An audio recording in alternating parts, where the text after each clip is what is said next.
downloads, ad-delivered impressions, and listens.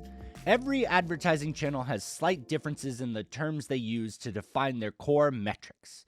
In podcasting, the terms we focus on come from the IAB Podcast Measurement Technical Guidelines, regardless of whether a company is officially certified with the IAB or not. In podcasting, our two core metrics are downloads and ad delivery. When a listener presses play in a podcast app on the episode they want to listen to, it sends a request to the hosting platform to send the file to their device.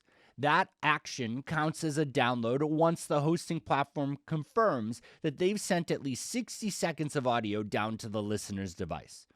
Ad delivery, or ad impression, is a subset of download, as it focuses on the ads within the episode itself. Ad delivery is counted when the podcast hosting platform confirms that they've sent the portion of the episode that includes the ad down to the listener's device. You'll notice I didn't say listens as a core metric of podcasting. Apple, Spotify, and Google all provide podcasters with their own interface and their own metrics, and they validate them themselves, without the IAB or even consensus between the three of them on what a listen actually is. So while those platforms will provide listen metrics, which they can provide because they own the podcast playing app itself, they're too fragmented to use at a scale that is a reliable metric in its current form. Podcast streaming is a myth. Did you know that podcasting is not a streaming form of content? Whenever a listener presses play on their podcast app of choice, the podcast player is asked for the entire episode file from the hosting platform. The process is called progressive downloading and isn't just unique to podcasting. So let's try an experiment out on Apple Podcasts, Spotify, or Netflix on your mobile device. Step 1, find the content you want to play. Step 2, press play and let it run for 1 minute. Step 3, turn on airplane mode and see how long it takes until the content runs out. Streaming is a word that gets co-opted to mean so many different things. And in podcasting, it's used against the industry to dismiss our metrics, specifically downloads. But every year, reports from companies like Edison Research continue to highlight the stickiness of podcast listeners.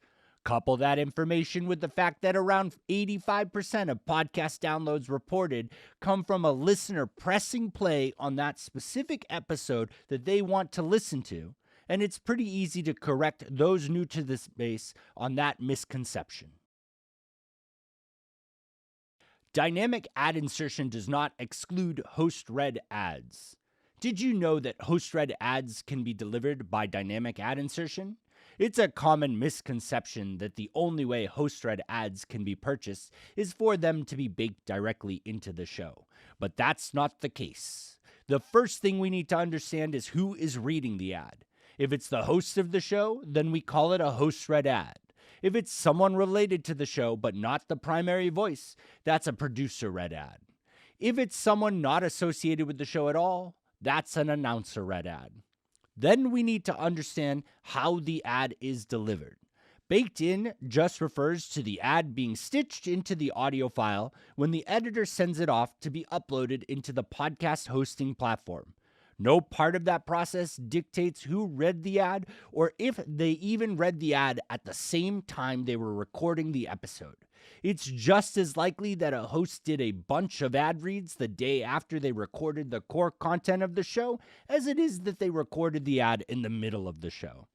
Dynamic ad insertion, which over 67% of the podcast advertising revenue is delivered through, according to the IAB, allows for the show and the ads to be uploaded separately to the podcast hosting platform.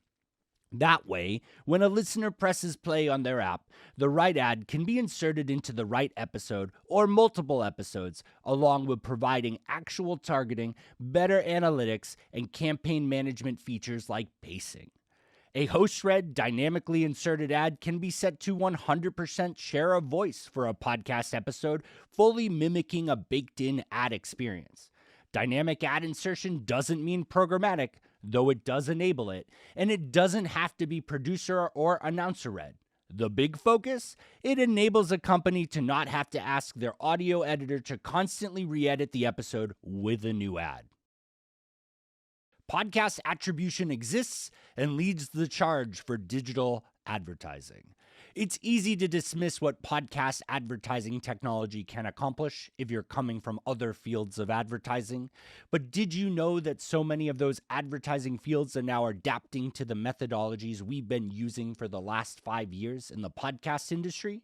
With IP address, user agent, which tells us about the device and podcast player being used, and knowledge of the specific episode being requested, the podcast industry realized that the best way to provide the campaign attribution would be to use data modeling.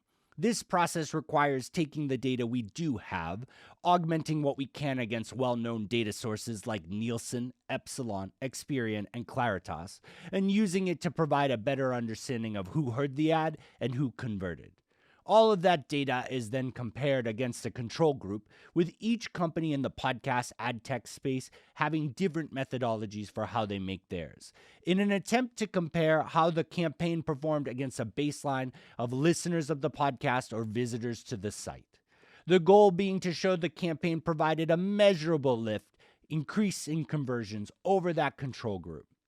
And now, as privacy continues to become a major factor in advertising in every channel, while mobile device IDs and cookies continue to be removed from the largest data sets, the style of attribution we use in podcasting is quickly becoming a mainstay in other advertising channels as those industries find themselves with less and less data. Podcast attribution is far more than promo codes and vanity URLs. Back catalog is not less valuable than new episodes. In an effort to make podcast advertising more appealing to a wider audience, it's safe to say we've made some decisions in the past that have made things harder to change in the future. To me, the biggest one is the notion that older episodes, or back catalog, are any less valuable to advertisers than newly released episodes. If you decided to listen to first season of Serial today, would the baked-in MailChimp ad be any less effective than if you heard a MailChimp ad on the latest episode of Pod Save America? It sure wouldn't. It's not important when the episode came out, but rather when the listener decided to listen to it. Most of our culture has moved towards binge-watching or listening content, with many waiting until a series has ended or catching up with several episodes in a row. So ask yourself why a new listener starting at episode 1 of a series today should be any less valuable to a new listener starting at the latest episode today.